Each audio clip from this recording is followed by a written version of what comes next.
자, 이번으로 이제 문제편입니다. 이론 편에 대한 설명이고, 문제편은 아까 말씀드린 3년치만을 좀 적용했고요.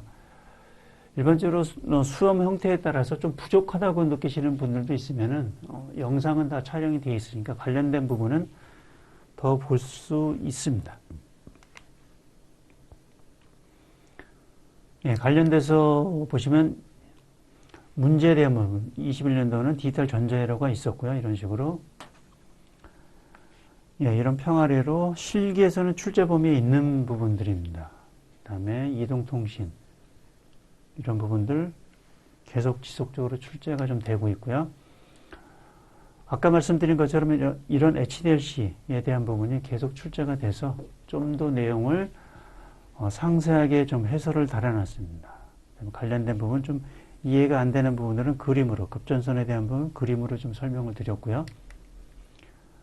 그 다음에 실무적인 내용들이 좀 출제가 됩니다. 지금 보시면은 디지털 통신 슬립, 조금 이런 개념들이 좀 더 내용들이 좀 문제가 되고 있고 관련돼서 해설을 좀 달아드렸고, 그 다음에 뭐 인터모듈레이션, 아까도 설명드린 이런 부분들 충분히 이 해설로도 이해가 될 수 있도록 좀 설명을 해드렸습니다.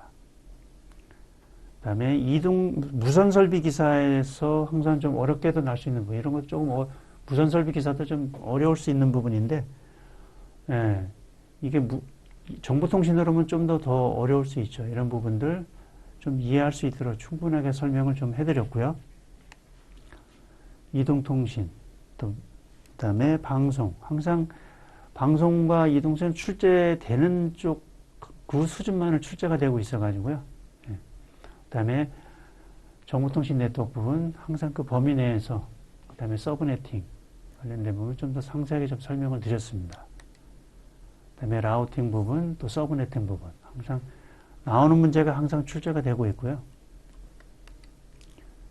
SNMP, 예, 항상 나오는 문제가 출제가 되고 있습니다. 아까 말씀드린 것처럼 이런 구성도 안 하면은 관련돼서는 어떤 것들은 다 문제를 맞출 수 있도록 했고요.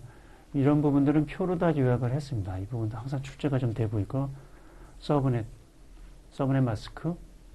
한 번만 이해를 하시면 어떤 문제도 우리가 다 해결할 수가 있습니다. 그 다음에 최근의 트렌드인 유지보수나 이런 것들, 운용이 되다 보니까 소방감지기 이런 부분들의 부분들, 좀 더 이런 유형은 좀 더 늘어날 거로 좀 예상이 되고 있고요.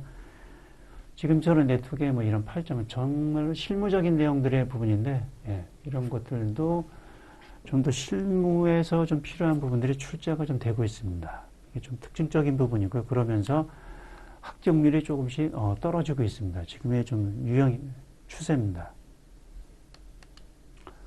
23년도 10월에 4회차 마지막 부분입니다. 보시면 여전히 실무적인 내용, OTDR, 뭐 계측기 이런 것들에 대한 부분들, 광에 대한 부분, 이동통신 이런 부분들이 항상 출제가 좀 되고 있습니다.